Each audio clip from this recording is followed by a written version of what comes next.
And then I want you to get comfortable because we're going to do a little meditation here and probe some stuff in a good Scorpio way. So if you want to put something under your knees, anything under your head, just get comfortable as if you were going to be, we'll be here for about 10 minutes. So during times like these, when it's would be very easy because the environment's just ripe for it to experience a confrontation, to get triggered by some old stuff buried deep in the subconscious. And that is basically what Carl Jung named the shadow. So the shadow is parts of ourselves that we can't acknowledge, that we can't face. Maybe because we're ashamed of them, or we just put it in the closet because it was painful for some reason, usually early in life. And we know when our shadow is running the show because we witness it when we or someone else has an intense reaction to a situation that is disproportionate to what's really going on. Also, when we feel particularly judgmental of someone else, those are typically things that we have, but we don't want to acknowledge, that we have suppressed. The key with doing shadow work is not so much getting rid of those reactions or those emotions that underlie those reactions. It's bringing them to the surface so that they're seen, experienced, and held. And it's in that process of making space, instead of hiding it or trying to get rid of it, stuff it, you make space, you feel it. Ideally you would journal and say, what caused me, what led to this? It's that process of exposure that actually transforms it. And that's when you can really ask for, grace and spirit to help transform things that are challenging for you. Okay. You have to really hold it with compassion, because, everything that we bury into the shadow, or emotions that are just too difficult for us to deal with, the best thing to do is really be compassionate and try to understand, why that's painful or why that's shameful, and relate to yourself like the child who had that early experience, most likely. Okay. So here on the ground, I want you to feel your body releasing into the earth. And just start to connect with the breath. Just observe the breath for 3 to 5 nice, slow rounds. Literally just feeling the breath come in through the nostrils, moving down the throat into the lungs. Maybe you feel it in the belly, and then reversing that pathway.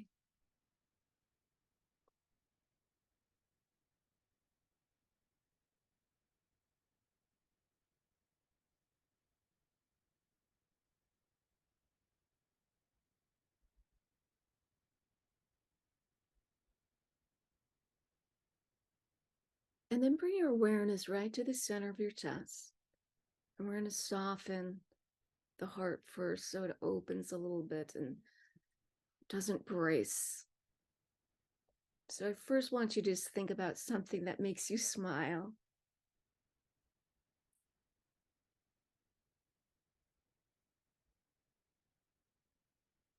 Yeah, just really feel that. And then think about a being who you really love. It may be a person, maybe a pet. There's no effort. Just you just want to give them a squeeze and a kiss. Feeling those energies, one of joy and one of love, deep love. Just let that soften and open your heart. And you might feel a little pulsing at the center of your chest. Maybe a softening, a warming. Just allowing any hardness around the heart chakra to soften. Just allowing softness.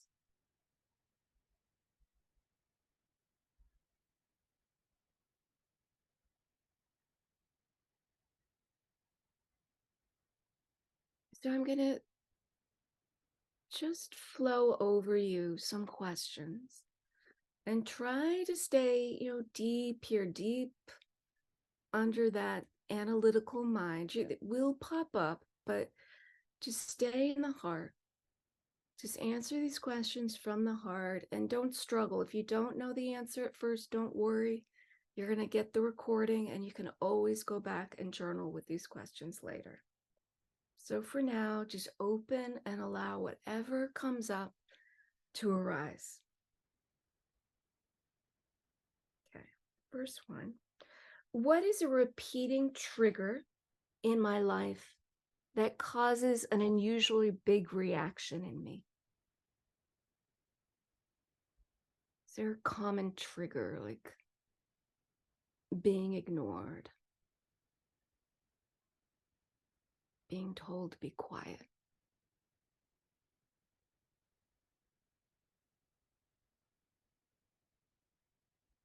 And the reaction is typically either anger or fear, like anxiety. It's either you shut down or, it's fight or flight.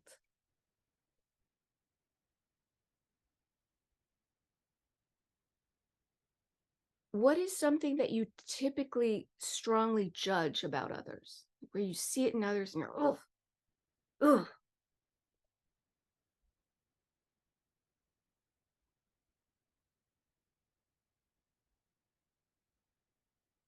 And this is always a tricky one because it's like, we think of things we really don't like. There are aspects of ourselves that also react in that way or act in that way. And sometimes it's just can be hard to see it in ourselves.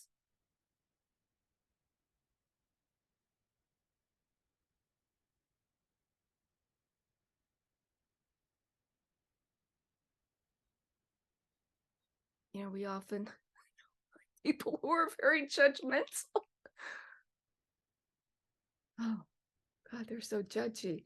Yeah, well, I'm judging them for being judgy. Okay. Let's take a deep breath.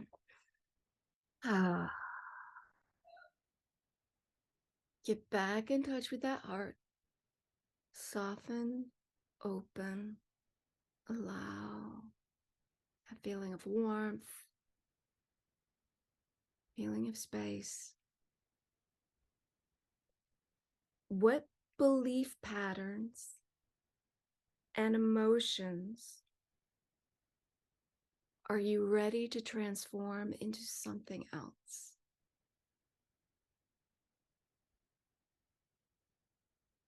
Particularly if they are belief patterns around your sense of power, your ability to be fully yourself in the world, things that limit you.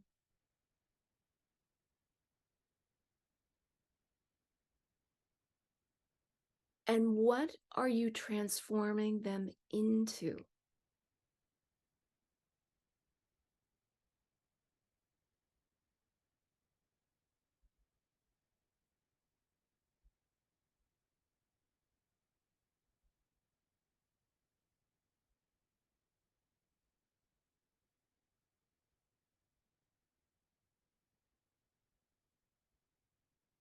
Take a deep breath.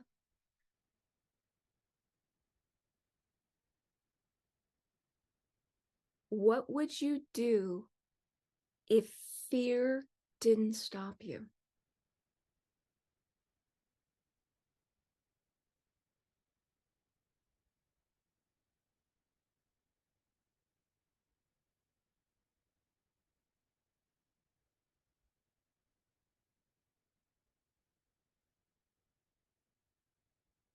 What reality are you ready to create?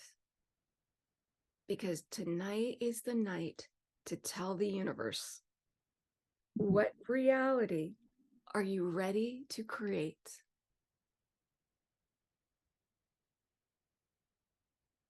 Can you see this reality? What does it look like?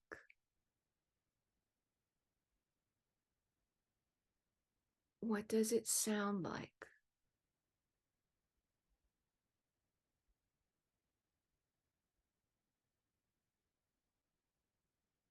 What does it feel like?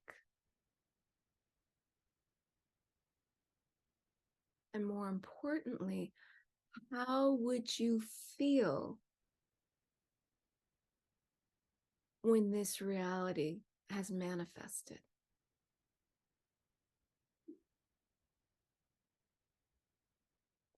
But let me just review a little bit about intentions. So again, be great if you could write an intention that helps you break through fears or integrates any of your shadow aspects. You don't have to go down that road, but that's kind of a Scorpio thing.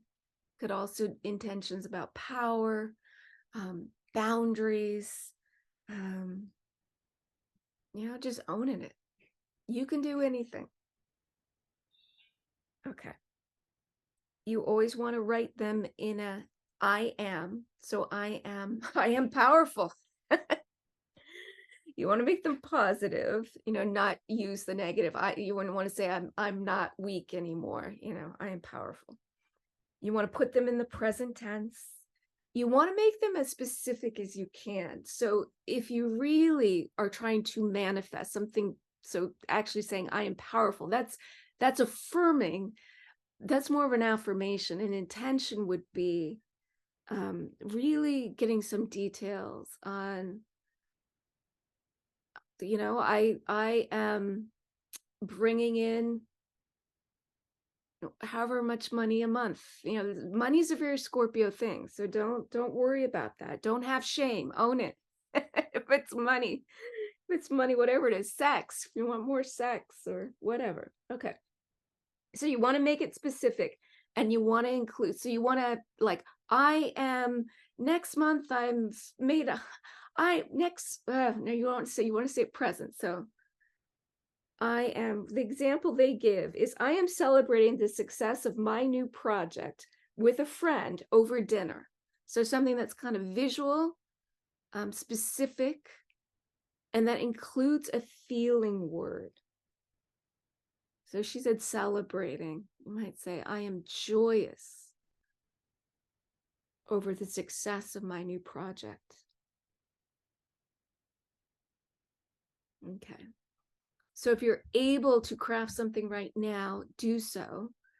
If not, don't worry about it. You've got time, but you could just be thinking. And at the very least, think of something affirmative about what you're trying to draw in. So again, maybe it's just, I am powerful. I am powerful. I am limitless. There is nothing I can't do.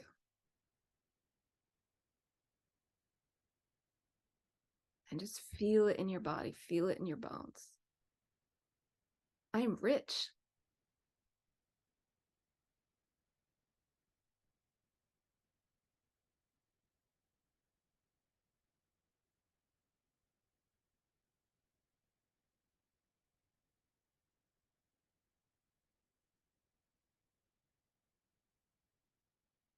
Here's the interesting twist with Scorpio.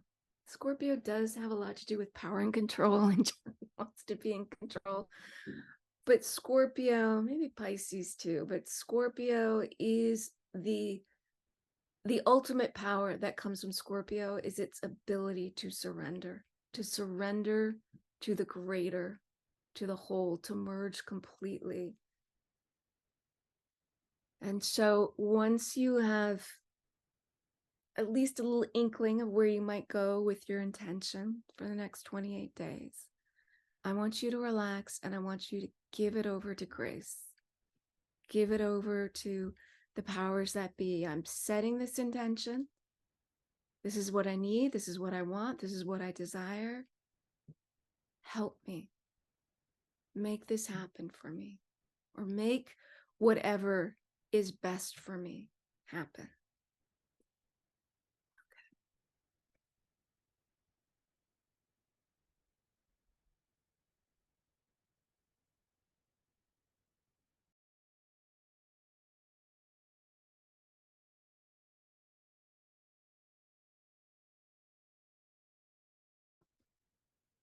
I wanted to just, this is pretty famous quote by now from Marianne Williamson. It was something that Nelson Mandela used in his inaugural speech as president of South Africa. And we've all heard it, but I want you to really hear it tonight with fresh ears about what it really means to own our power and our dignity and our worthiness, and why it's important, not just for us, but for the world and for other people to see. Our deepest fear is not that we are inadequate. Our deepest fear is that we are powerful beyond measure. It is actually our light, and not our darkness, that most frightens us. We ask ourselves, who am I to be brilliant, gorgeous, talented, fabulous? Well, actually, who are you not to be? You're a child of God. Your playing small does not serve the world. You playing small does not serve the world. There is nothing enlightened about shrinking so that other people won't feel insecure around you. We are all meant to shine, as children do. We were born to make manifest the glory of spirit that is alive within us. It's not just in some of us, it's in everyone. And as we let our own light shine, we unconsciously give others the right to do so as well. As we are liberated from our own fear, our presence automatically liberates others.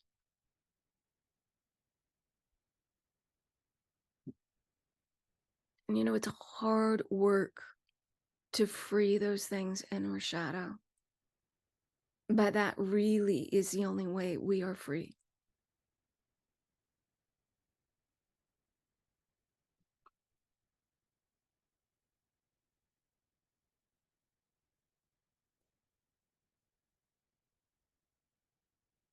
Let's go ahead and roll over onto our side.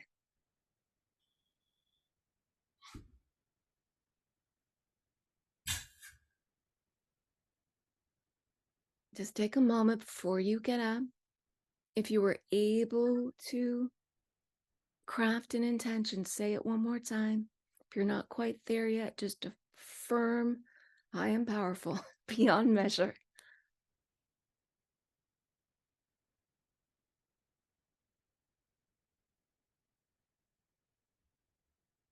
And when you are significantly powerful, you can come back to seated.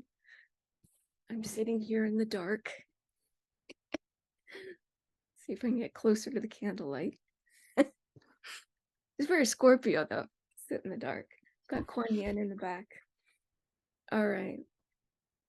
Go ahead and just, if you're upright, just take a moment to feel your sit bones connected to the earth.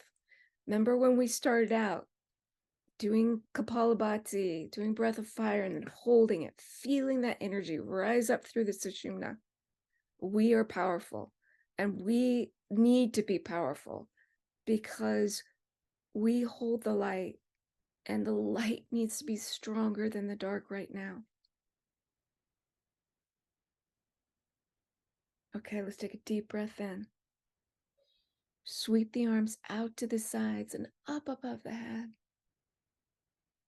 Exhale, bring the hands back to the heart. May we all have a wonderful month. Let's all be powerful and do good things.